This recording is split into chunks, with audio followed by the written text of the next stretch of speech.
నమస్కారం. వార్తలకు స్వాగతం. ముందుగా ముఖ్యాంశాలు. మాజీ మంత్రి విడుదల రజని మీడియా సమావేశం, పలు అంశాలపై వివరణ.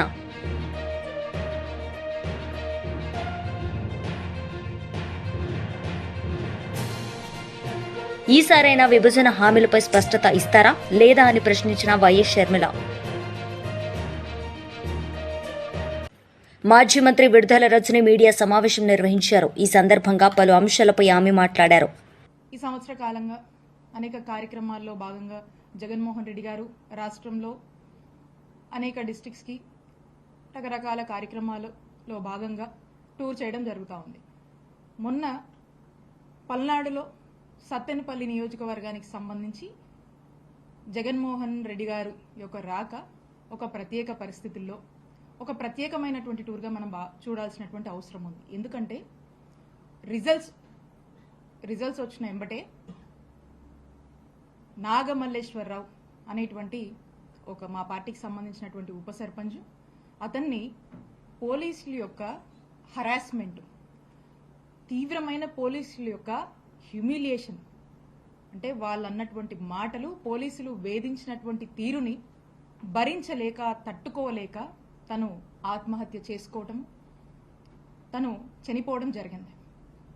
మరి ఆ పోలీసుల యొక్క ప్రవర్తన వల్ల కూటమి ప్రభుత్వం అధికారంలోకి వస్తూనే తనని ఇబ్బంది పెట్టి తన మరణానికి కారణమైనటువంటి ఈ కూటమి ప్రభుత్వం మరి ఆ కుటుంబాన్ని పరామర్శించడానికి జగన్మోహన్ రెడ్డి గారు వస్తే పోలీసులు, నాకు తెలిసి జిల్లాలో ఉన్నటువంటి పోలీసులు బలగాలన్నీ కూడా, యంత్రాంగాలన్నీ కూడా వచ్చి మొన్న ఈ కార్యక్రమానికి సంబంధించి ఎక్కడికక్కడ కూడా పూర్తి స్థాయిలో అన్ని మెజర్స్ తీసుకొని వాళ్ళు పకడ్బందీగా ఈ ప్రోగ్రామ్ని విఐపి ఎవరైతే ప్రొటెక్టివ్ ఉన్నారో జగన్మోహన్ రెడ్డి గారికి సంబంధించినటువంటి ప్రొటెక్షన్ గురించి కాకుండా ఈ కార్యక్రమానికి విచ్చేస్తున్నటువంటి ప్రజల్ని అడ్డుకునేందుకు శత విధాలుగా ప్రయత్నం చేసి ఎక్కడికక్కడ అడ్డుకునేందుకు ఒక స్పెషల్ గైడ్ లైన్స్ ఇచ్చి ఈ పోలీసు బలగాలన్నీ కూడా వేల మంది సంఖ్యలో పోలీసుల్ని డిప్లాయ్ చేసి ప్రోగ్రామ్ని ఫెయిల్ చేసేటువంటి ఒక కార్యక్రమం, ఒక మ్యారథాన్గా తీసుకొని పోలీసులు ఏ విధంగా ముందుకు వెళ్లారో రాష్ట్ర ప్రజానికం మొత్తం కూడా చూసింది.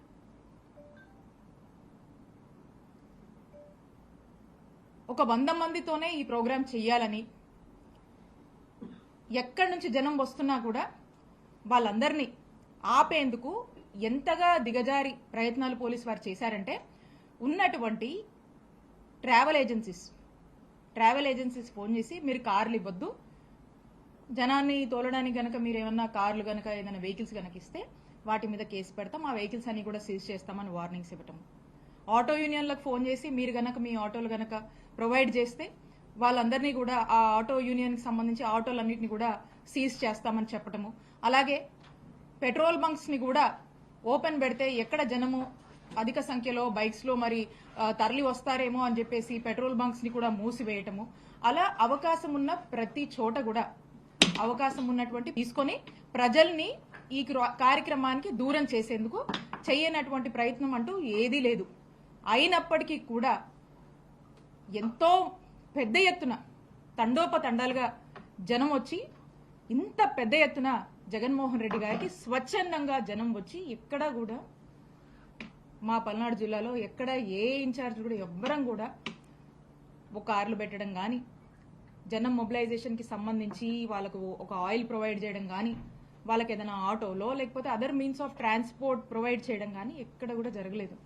ఎందుకంటే ఈ దేశంలోనే అత్యంత జనాదరణ, ఒక చరిష్మా ఉన్నటువంటి నాయకులు కొంతమంది ఉంటే, అందులో మన ఆంధ్రప్రదేశ్ రాష్ట్రం నుంచి ఎంతో పెద్ద ఎత్తున ప్రజాదరణ ఉన్నటువంటి నాయకుడు మా నాయకుడు జగన్మోహన్ రెడ్డి గారు.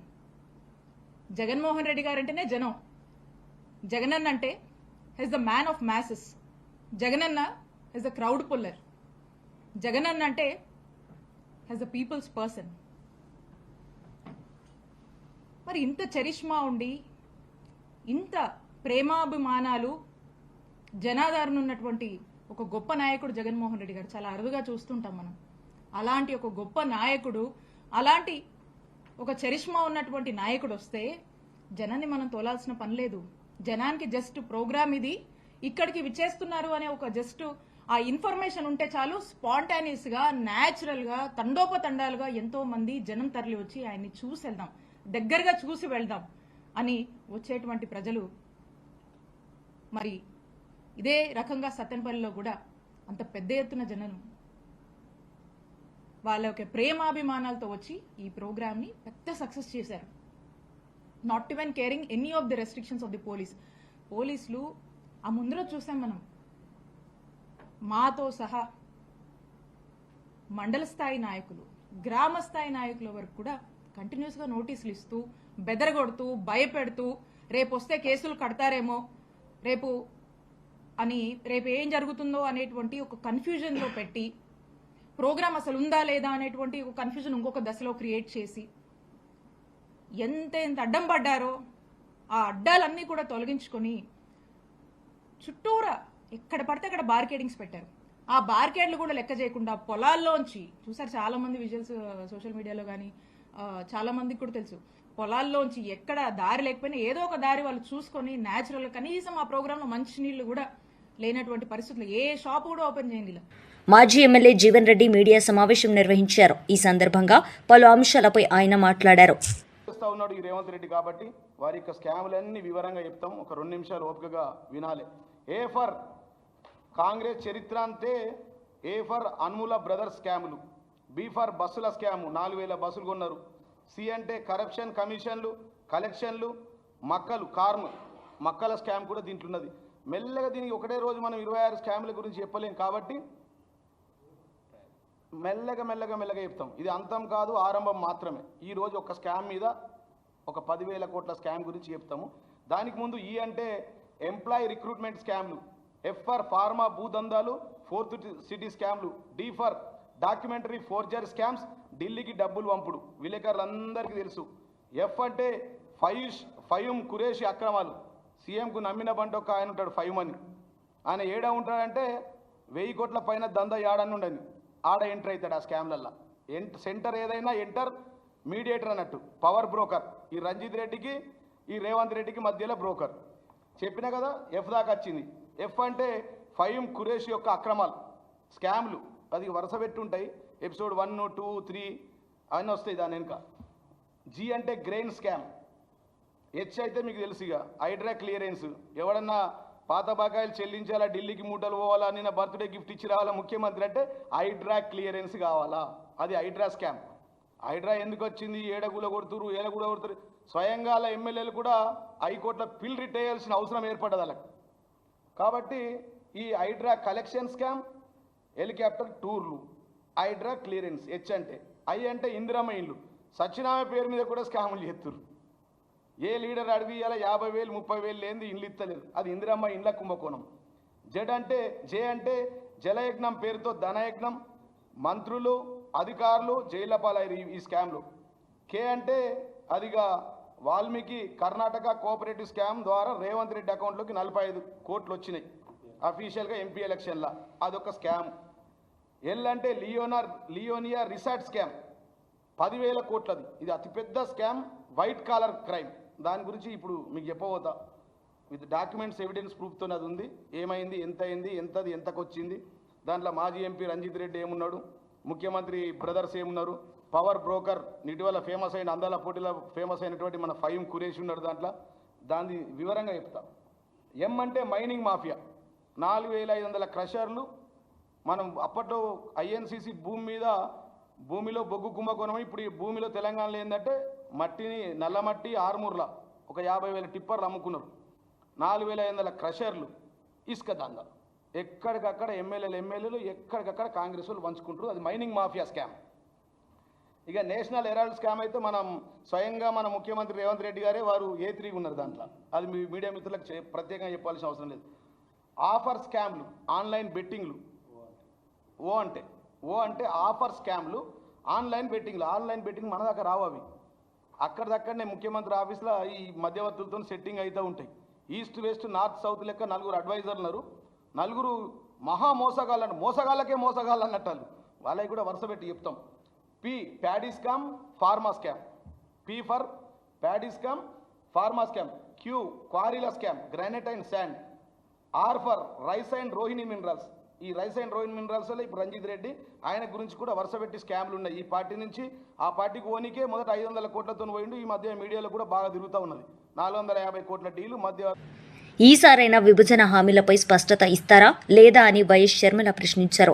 ఆంధ్ర రాష్ట్ర ప్రజల గుండెలు మండిపోతున్నా ఏ మొహం పెట్టుకుని రాష్ట్రానికి మోదీ వస్తున్నారని ఎద్దేవా చేశారు.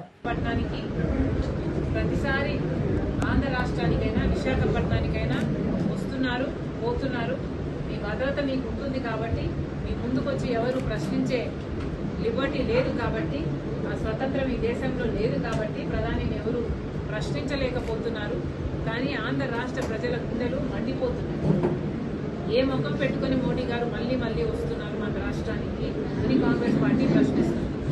మోడీ గారు 11 సంవత్సరాల క్రితం మన తిరుపతికి వచ్చి ప్రత్యేక హోదా 10 సంవత్సరాలు ఇస్తామని మాటిచ్చి వెళ్ళారు.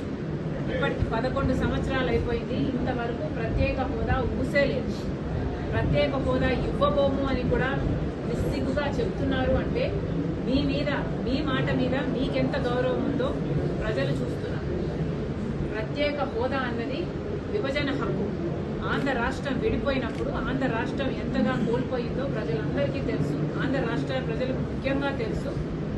అయినా కూడా ప్రత్యేక హోదా విషయంలో మోడీ గారు ఇంతవరకు మోసం చేస్తూనే ఉన్నారు. ప్రత్యేక హోదా గురించి ఇప్పటి వరకు కూడా ఇస్తాము అని కానీ సానుకూలంగా కానీ స్పందించటం లేదు మోడీ గారు. అయినా కూడా చంద్రబాబు గారు, పవన్ కళ్యాణ్ గారు మద్దతు ఇస్తున్నారు. అంటే వీళ్ళకు ప్రజల సంక్షేమం ముఖ్యమా, ప్రజల అభివృద్ధి ముఖ్యమా, లేకపోతే వాళ్ళ రాజకీయ ప్రయోజనాలు ముఖ్యమా? ప్రజలందరూ గమనిస్తున్నారు. మోడీ గారిని ప్రశ్నిస్తున్నాం. పోలవరం ప్రాజెక్టు కట్టాలి అన్నది మా విభజన హక్కు. పూర్తి ఖర్చులు కేంద్ర బాధ్యత తీసుకొని కట్టాలి అన్నది మా హక్కు. అయితే అది మాకు ఇచ్చిన హామీ అయితే ఇప్పుడు ఈరోజు పోలవరం ప్రాజెక్టుకు సంబంధించి 45 మీటర్లలో కాదు 41 మీటర్లకే కడతాము అని బహిరంగంగా పార్లమెంటులోనే చెప్పి కొన్ని నిధులు మంజూరు చేశారు. ఇది అన్యాయం కాదా అని మోడీ గారిని అడుగుతున్నాం. పోలవరం ప్రాజెక్టు 45 మీటర్ల నీళ్ల నిల్వ ఉంటేనే అది గ్రావిటీ బేస్డ్ ప్రాజెక్ట్. ఇలా 41 మీటర్ల కట్టే అది లిఫ్ట్ ఇరిగేషన్ ప్రాజెక్ట్ అవుతుంది, ఒక బ్యారేజ్ అవుతుంది. అసలు పోలవరం ప్రాజెక్టు ఎసెన్స్ ని, దాని స్పిరిట్ ని మొత్తం పూని చేస్తున్నారు మోడీ గారు. పార్లమెంటులోనే ఇది అనౌన్స్ చేస్తే వైసీపీ అయినా, టీడీపీ అయినా, జనసేన అయినా ఏది మాట్లాడలేదు. మాకు 45 మీటర్లే కావాలి అని పార్లమెంటులో నిలదీసిన ఒక్క మగాడు లేడు, ఒక్క పార్లమెంటేరియన్ లేదు. ఇది ఎంత దురదృష్టకరమో ప్రజలందరూ ఆలోచించారు. మోడీ గారు విశాఖపట్నంకి వస్తున్నారు, సమాధానం చెప్పాలి. ప్రత్యేక హోదా గురించి సమాధానం చెప్పాలి, పోలవరం గురించి సమాధానం చెప్పాలి. అలాగే రాజధానికి కూడా అప్పులు ఇస్తున్నారు. మాకు అప్పులు కావాల్సింది, మాకు రాజధాని కావాలి. రాజధాని కట్టాల్సిన బాధ్యత కేంద్రానికి, రాజధాని పూర్తి చేసి ఇవ్వాల్సిన బాధ్యత కేంద్రానికి. ఈరోజు మాకు ఎందుకు అప్పులు ఇస్తున్నారు? ఈ అప్పులన్నీ మళ్ళీ మా మీద, మా బిడ్డల మీద పడతాయి. అంటే మనం మళ్ళీ భూమిని అమ్ముకొని కట్టుకోవాలి. మాకేం అవసరం ఉంది? మోడీ గారు ఇవన్నీ సమాధానం చెప్పాలి. విశాఖపట్నం స్టీల్కు సంబంధించి ఇంతవరకు కూడా ప్రైవేటైజ్ చేయబోము అని చెప్పటం లేదు మోడీ గారు. పార్లమెంటులో ఏదైతే ప్రైవేటైజ్ చేసే ఆలోచన ఉందో ఆ ఆలోచనకు మేము కట్టుబడి ఉన్నాము అని ఇటీవల కూడా ఒక కేంద్ర మంత్రి చెప్పారు. అంటే విశాఖ స్టీల్ ఎప్పుడు ప్రైవేటైజ్ చేస్తారో తెలియక బిక్కుమంటూ ఇక్కడ వాసులు బతుకుతున్నారు. ఇది చాలా అన్యాయం. అసలు ఏ కారణం లేకుండా 4,000 5,000 మందిని అకారణంగా తొలగించేశారు. ఇలా తొలగించుకుంటూ పోయి దాన్ని మెల్లగా కూని చేసే క్రమంలో పడ్డారు మోడీ గారు. ఇవన్నీ డైరెక్ట్ గా కాకపోయినా ఇండైరెక్ట్ గా చంద్రబాబు గారు సపోర్ట్ చేస్తున్నట్టే. ఎందుకంటే మోడీ గారు చేస్తున్న అన్యాయాలు ఏ ఒక్కటి ప్రశ్నించకుండా వాళ్ళకు కంటిన్యూస్ గా మద్దతు ఇస్తున్నారు చంద్రబాబు గారు. అంటే దాని అర్థం ఆంధ్ర రాష్ట్ర ప్రజలకు వెన్నుపోటు పొడుస్తున్నారు అని. మోడీ గారు విశాఖపట్నం వస్తున్నారు. వీటన్నిటి మీద కూడా ప్రజలకు సమాధానం చెప్పాలి. ఉత్తరాంధ్ర రాయలసీమకు స్పెషల్ ఎకనామిక్ ప్యాకేజ్ ఇస్తామని చెప్పారు, నిధులు ఇస్తామని చెప్పారు. ఎంత ఇస్తున్నారు? ఎప్పుడు ఇస్తున్నారు? అసలు ఇస్తున్నారా లేదా? మీ ఆలోచన ఏమిటి? అసలు ఏ దానికి సమాధానాలు చెప్పకుండా ప్రజలకు ఏ భరోసాను ఇవ్వకుండా ఈ పార్టీ మీరు వస్తున్నారు. ఇప్పుడు యోగాంధ్ర అంట అవసరమా? ప్రజలకు ఏం అవసరం అండి? అది కదా మీరు చేయాల్సింది. ప్రజల పల్సును, ప్రజల నాడిని అర్థం చేసుకోలేని నాయకులు మీరు ఏమి నాయకులు? మళ్ళీ కాంగ్రెస్ పార్టీ డిమాండ్ చేస్తుంది, మోడీ గారు వస్తున్నారు, వీటన్నిటికీ సమాధానం చెప్పాలని కాంగ్రెస్ పార్టీ మోడీ గారిని డిమాండ్ చేస్తుంది. మొన్న జరిగిన జగన్మోహన్ టీడీపీ సీనియర్ నాయకులు గోరంట్ల బుచ్చయ్య చౌదరి మీడియా సమావేశం నిర్వహించారు. ఈ సందర్భంగా పలు అంశాలపై ఆయన మాట్లాడారు. రాజకీయాలను ప్రోత్సహించి ఏ విధంగా అధికారంలోకి వచ్చాడో మనం చూసాం. గోబెల్స్ ప్రచారం, తప్పుడు ప్రచారం ద్వారా అధికారంలోకి వచ్చి అరాచకం సృష్టించి ప్రజాస్వామ్య హక్కులు హరించి రాజ్యాంగేతర శక్తిగా మారి ఏ విధంగా రాష్ట్రాన్ని భ్రష్టు పట్టించాడో మనం చూసాం. సంవత్సరం అవుతుంది అధికారం కోల్పోయి. ఆయనకేదో ప్రజలు తీవ్ర ద్రోహం చేశారని, తాను ఎక్కడో దైవాంశ సంపూర్ణలాగా నేను ఫీల్ అవుతున్నానన్న భావనలో ఆయన ఉన్నారు. ఎక్కడో బ్యాలెన్స్ తప్పినట్టుగా ఉన్నాడు ఈయన బహుశా ఎర్రగడ్డలోనూ విశాఖ మానసిక ఆసుపత్రిలోనూ చికిత్స చేయాల్సిన అవసరం ఉంది. కట్టుదప్పిపోతా ఉన్నాడు. అసెంబ్లీకి రాడు, సమస్యల మీద మాట్లాడడు, ప్రజా సమస్యల్లోకి వెళ్ళడు. కేవలం కుట్ర రాజకీయాలకు తెరలేపి తన పర్యటన కొనసాగిస్తూ ఉన్నాడు. రౌడీ మూకల్ని వెనక వేసుకొని, గంజాయి మూకల్ని వెనక వేసుకొని రౌడీల్ని పరామర్శించడం కోసం వెళ్ళటం మనం చూస్తూ ఉన్నాం. నిన్న సత్తెనపల్లి నియోజకవర్గంలో పర్యటన కూడా మనం చూసాం. కేవలం 100 మందికి పర్మిషన్ ఉంటే ఏ విధంగా 1000 మందిని పోగేసి భయంకరంగా ప్రవర్తించాడో మనం చూసాం. అక్కడ ఏ విధమైన స్లోగన్లు ఇప్పించాడో మనం చూసాం. తక్షణమే అధికారం కావాలి, తక్షణమే ముఖ్యమంత్రి సీట్లో కూర్చోవాలి, అరాచకాలు సృష్టించాలి, అవినీతితో దోచుకోవాలన్న లక్ష్యంలో ఆయన కార్యక్రమాలు ఉన్నాయి. రాష్ట్రంలో శాంతి భద్రతలు విఘాతం కలిగించేలాగా కార్యక్రమం చేసి రాష్ట్ర ప్రభుత్వాన్ని అబాసు పాలు చేయాలన్న లక్ష్యంలోనే ఆయన కార్యక్రమాలు నడుస్తూ ఉన్నాయి. అభివృద్ధి సంక్షేమంతో సంవత్సర కాలంగా ముందుకు వెళ్తూ ఉంది ఈ ప్రభుత్వం. ఎక్కడా కూడా ప్రజాస్వామ్య హక్కులకి భంగం కలిగించకుండా శాంతియుతంగా ప్రదర్శన చేసేదానికి అనుకూలిస్తుంది. కనుకనే జగన్మోహన్ రెడ్డి ఎక్కడికైనా వెళ్ళగలుగుతూ ఉన్నాడు.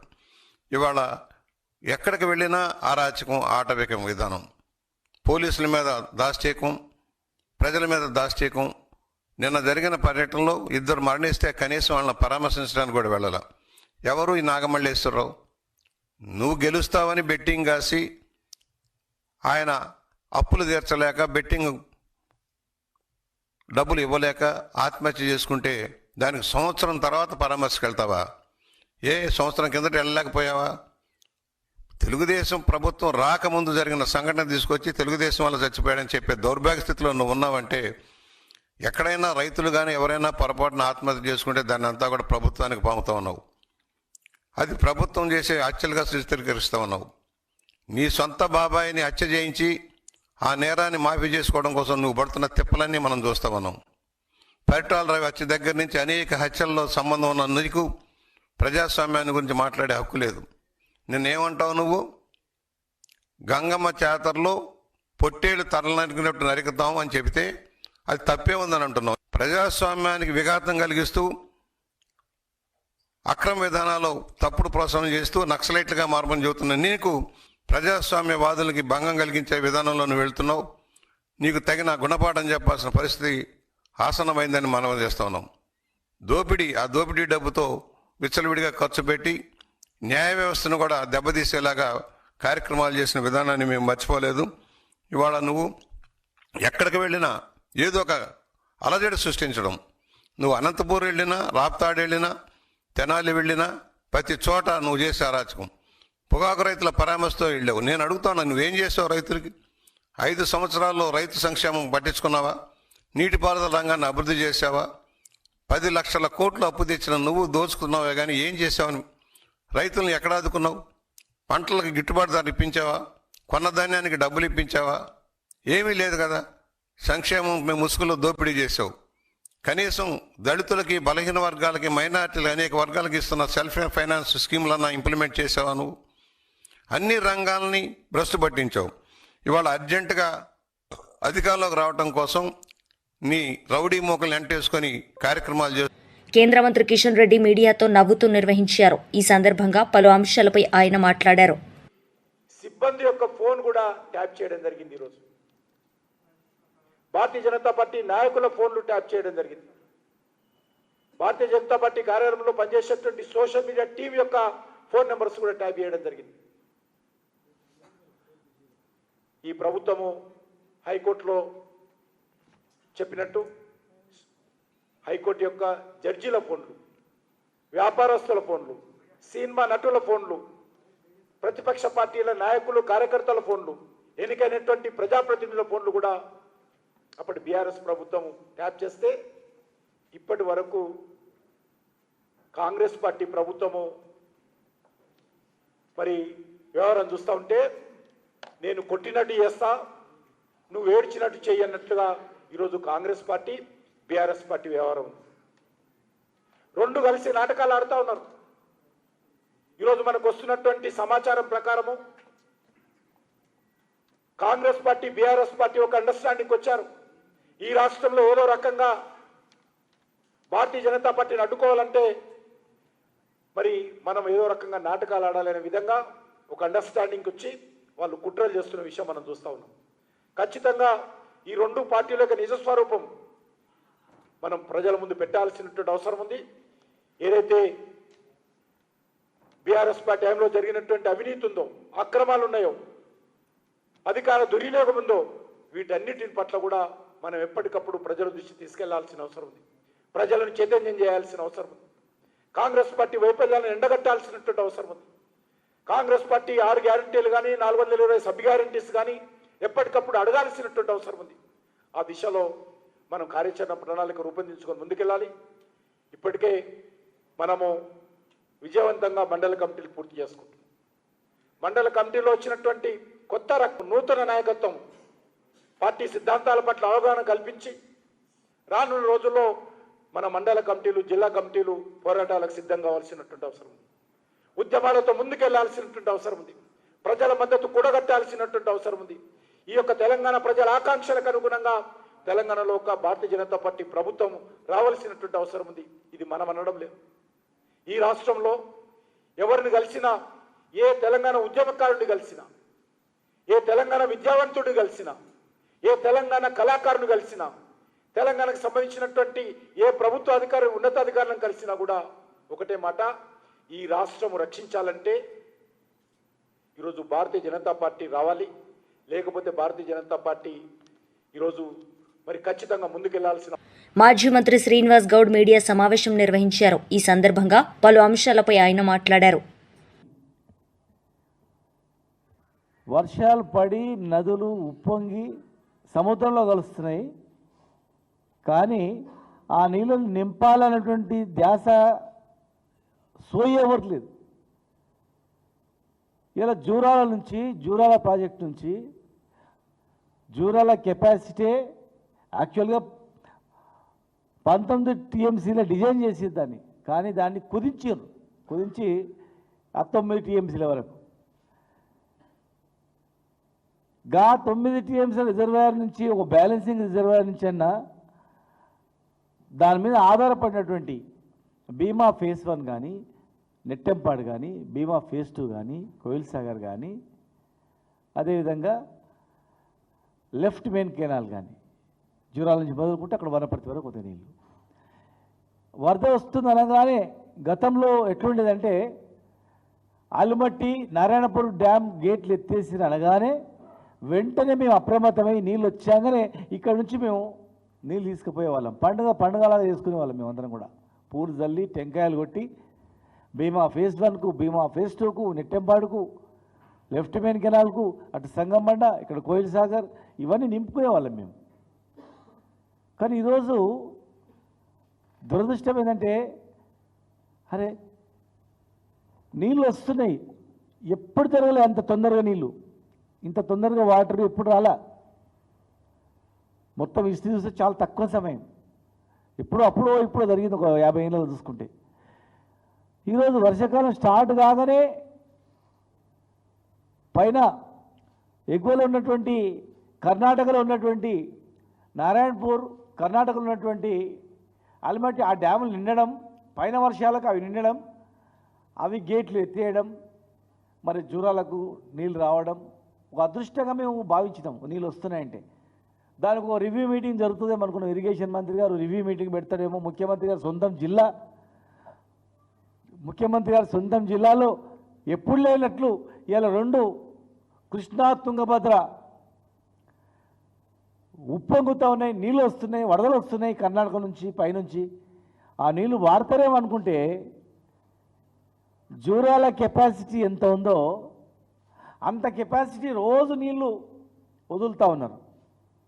వాళ్ళకి అవసరం కనుక పవర్ జనరేట్ చేసుకుంటున్నారు. వార్తలు ముగించే ముందు ముఖ్యాంశాలు మరోసారి.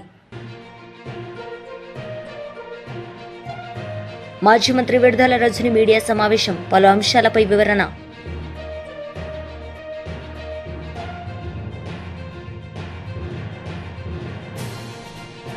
ఈసారైనా విభజన హామీలపై స్పష్టత ఇస్తారా లేదా అని ప్రశ్నించిన వైఎస్ షర్మిల.